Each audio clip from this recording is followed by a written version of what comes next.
responsibility.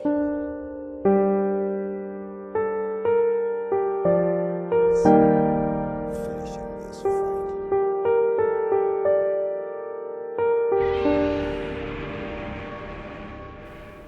Hello everyone and welcome to the Lore Council. This is Cade and I am joined today with Keith.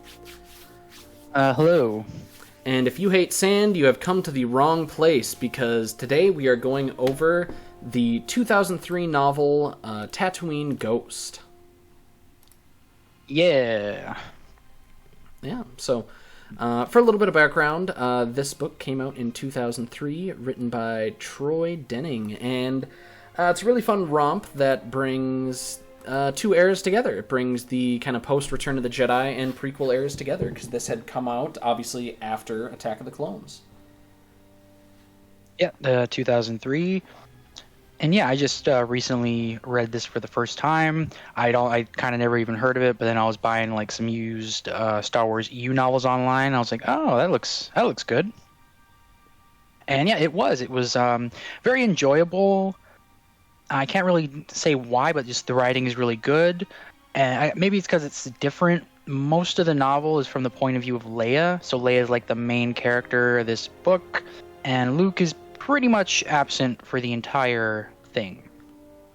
Yeah, and I think that definitely works to its strength, because by this point in the EU, the big three of Han, Leia, and Luke are almost always together. Well, usually the formula is they're together, they get split up, each squad has their adventure, but I really appreciate that this one kind of focuses more in on Han and Leia on Tatooine than it does like trying to get Luke in there.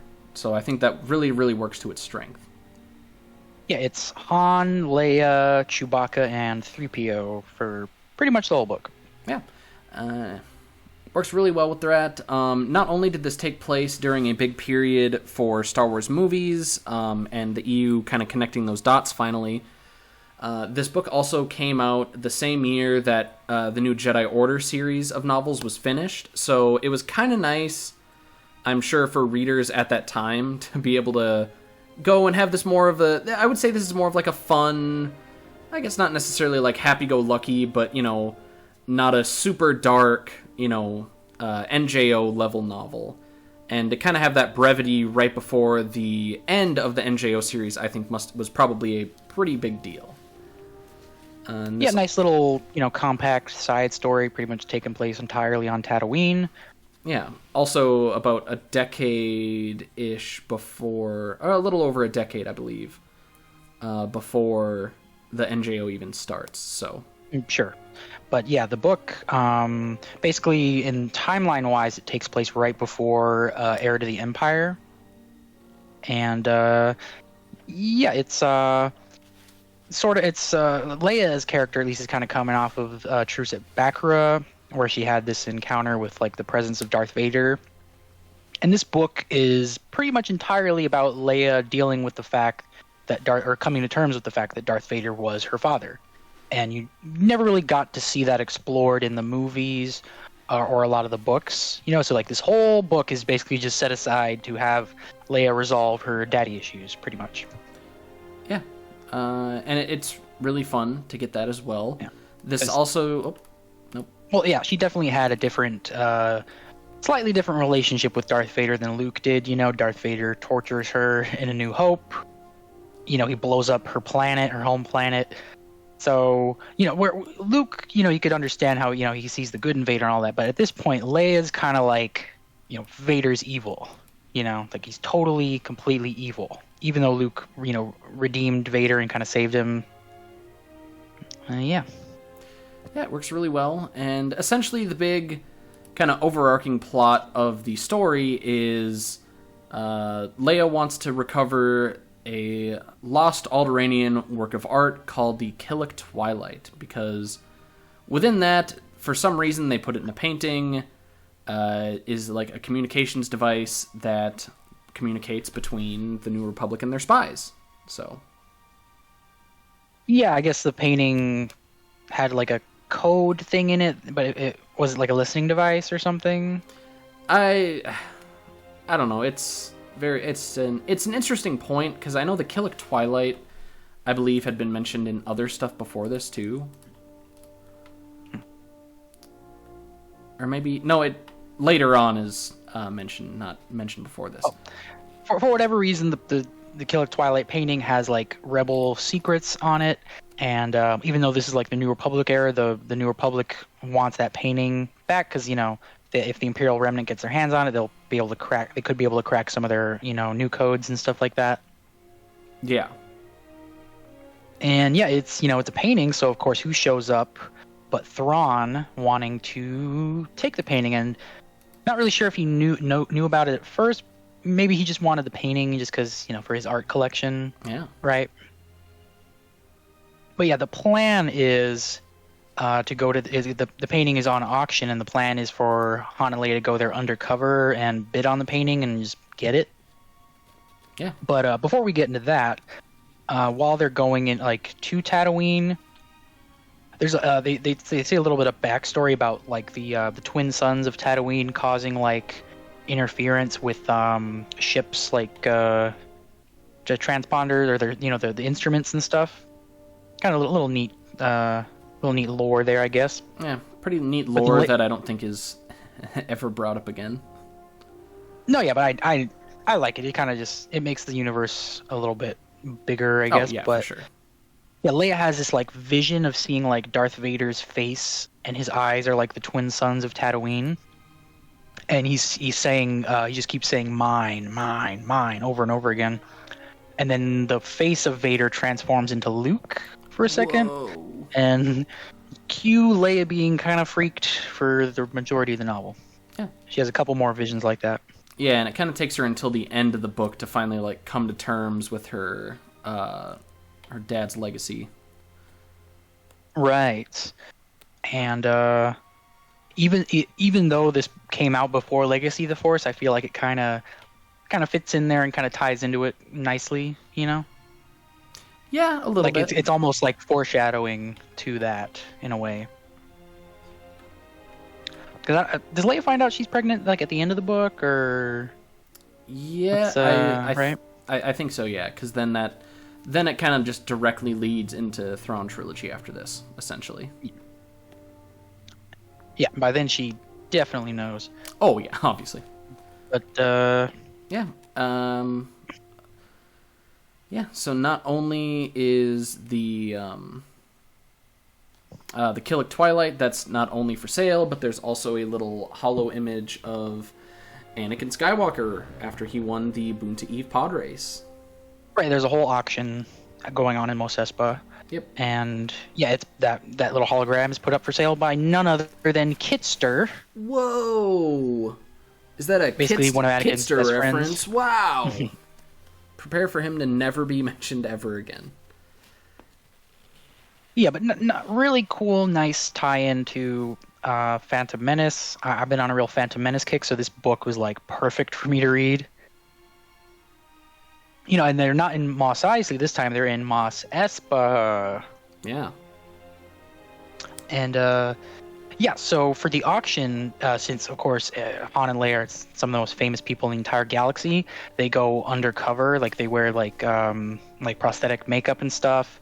Leia's disguised as a Twi'lek, and Han is disguised as a what's the devil aliens again? Deveronian. Yeah, Deveronian. Even has a little voice changer, so he can sound different. Pretty cool. Yeah, fun fact, I believe those exact same disguises actually come up later. I believe in Fate of the Jedi they come up again, so they come back. Oh, they use them again? Yeah, they use them again. Oh. And yeah, they just kind of, pal around at the auction. Leia gets to see the hologram of Anakin winning the pod race, and he's just this little happy little boy. And it's Kitster has it. I guess he has it designated as Anakin Skywalker, and she's like, "What? He was a little. Darth Vader was a little boy once." Yeah, he may be Vader someday later, but now he's just a small fry. So yeah, Leia's just constantly thinking in her head that Vader is evil, he's a bad guy. Yeah, well, which to be fair, like her entire life, she only ever knew Vader as the man in the suit. Like obviously, she never knew her father as like a little blonde kid with a bowl cut. Right. Yeah, and she had to be told that Vader was her father, by Luke. Yeah. And so she only ever has known him, just like the idea of like her father being anybody but this dude in a giant black evil suit is like, what? And I just really like the book for doing that, I guess, and it's just super enjoyable reading it. Just really good writing. But so they're at the auction. And who shows up but the Empire, and then things just go awry from there. Yeah, the bad stuff happens, some violence kind of breaks out, and yeah, during the fight, they lose track of the thing that they're looking for because, it's a book, and we gotta, it's like a D&D quest, basically. Yeah, well, Kitster steals the painting, I guess, to save it. And yeah, pretty much the whole book is them going after Kitster to get the painting. It's kind of like, I guess this is one criticism I could say is like the book just kind of keeps moving the goalpost. Your princess is in another castle. Yeah, go here. Yeah, definitely. I think they could have cut out a couple stops and maybe gotten straight to Kitster, who, I mean, I really love when they do finally catch up to him, and he basically gets to tell Leia like what Anakin was like before he left Tatooine. Yeah, and at some point Leia finds a datapad with that's basically Shmi Skywalker's lost datapad. Yeah, very. And it's got like her journal on it and stuff. And so for a lot of the books, you're just kind of get these little flashbacks to Shmi talking about Anakin as a little boy and stuff like that. Yeah. We get the story of like how she met Klieg Lars and got married to him and stuff. Pretty cool. It's kind of funny, and in one of the flashbacks she talks about Watto really missing Anakin. Like even though Anakin was a slave, like I guess Watto did kind of have a little attachment to him. And yeah, he missed him after he was gone. That's why in Attack of the Clones, when Watto sees Anakin, he's like, Annie, he's little genuinely Annie, happy to see him. What do you know? What do you know? But yeah, I think the book really shines when it is kind of doing the tiebacks to the prequel era, getting the stuff with the hologram and Leia's reaction to all of those. I think are really the high points. And everything else, it's not like it's not fun to read everything else, but overall it's just, we're not here for the squibs who do show up, which I like, because the squibs are I guess kind of a Troy Denning, if you will, what's the word? Trademark, I suppose. He uses them a couple other times, so it is really fun to get those guys in there. I really liked that. I had actually read Dark Nest and Legacy of the Force before I had ever read this, so getting to go back and being like, oh wow, so the squibs were just a thing before that, so that's really cool. I'm not even really sure what squibs are. I just kind of imagine them as one of these little short rat little species from Mos Eisley Cantina. Kind of. They're like that little short one that orders the milk at the bar. Are you talking about the bat? I have no idea. Oh, no, they're they're humanoids, and they are covered in fur. They have ears. Yeah. That's about right. Yeah, sure. But yeah, they're it's fun to see them show up. And yeah. Yeah, there's these little conniving tricksters. They're kind of constantly coming in and out of the story, trying to kind of help, mostly for their own benefit, to get the painting, because Han and Leia were like, oh, we'll give you like 1 million credits or whatever if you help us get the painting or something. Yeah. Really fun, but yeah. I guess one of the other good parts I would point to is when they go to, I don't know if it's the Boonta Eve pod racing track, but they go to some pod racing track. I'm pretty sure it is the Boonta Eve pod racing track. Mm-hmm. And they encounter all these old pod racers, even one of the ones who was the guy who gets his speeder shot out from under him by the Tuskens, and he goes like flying. Yeah. And you get some just cool little lore there. Like pod racing has been outlawed for a long time, and Han has to get on a swoop bike and basically fly through the Boonta Eve pod race track, pretty much. And yeah, the book does a really good job of like giving you like a mental map of the whole area of Tatooine, you know? Yeah. And you kind of realize, oh, all that stuff's pretty close together. Like Mos Espa is right on the edge of the Dune Sea. It connects to, the Boonta Eve racetrack and all that other stuff. Yeah. So if you're watching the Book of Boba Fett and you were like, well, why is like everything on Tatooine so close together? It's like, well, there's only like a couple settlements on the entire planet. So yeah, nobody wants to live there. Yeah, it is a giant ball of sand. Yeah. But yeah, And I mean, Leia's she gets some Jedi power action in this. She kind of has visions and stuff like that. She hasn't really been trained as a Jedi yet, though. She hasn't actually been trained yet. No, because spoiler alert, that starts kind of really. It starts off and then it kind of snowballs. But you get her first kind of Jedi training in the Thrawn trilogy, which comes up chronologically next. Yeah, and she's kind of afraid of doing the Jedi thing because she doesn't want to like be like Vader, or have her kids be like Vader or something like that, I think. Yeah, that's basically it. Just because of her,